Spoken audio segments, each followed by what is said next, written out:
নমস্কার। আজকে রেসিপি হইল নুডলস পকোড়া বা নুডলস চপ।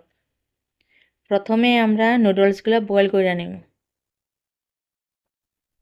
তারপর আমরা কুচি করা ক্যাপসিকাম, গাজর, কাঁচা লঙ্কা, পেঁয়াজ আর একটা ডিম দিয়ে দিব।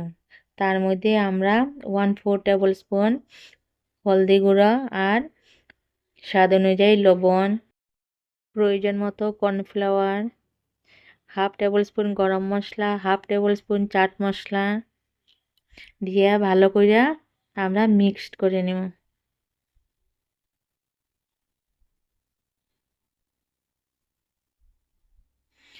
তারপর আমরা হাতে একটু একটু করে নিয়ে চপের আকার দিব, বা আপনারা ইচ্ছা করলে গোলভাবেও বানিয়ে নিতে পারবেন।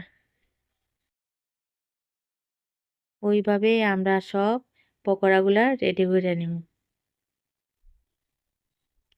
তারপর একটা কড়াইতে তেল গরম করে এই পকোড়াগুলা আমরা দিয়ে দিব।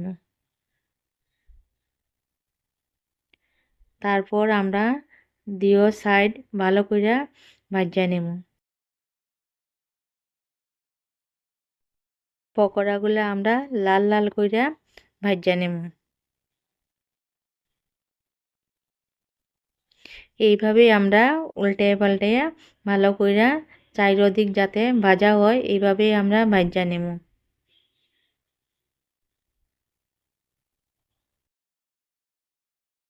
আমরা পকোড়াগুলো লাল হয়ে গেছে, আমরা পকোড়াগুলো রেডি। এইভাবে আমরা বাকি পকোড়াগুলো বানিয়ে নেব। আপনারা রেসিপিটা ভালো লাগলে please like, share and subscribe করে নেবেন। Thank you.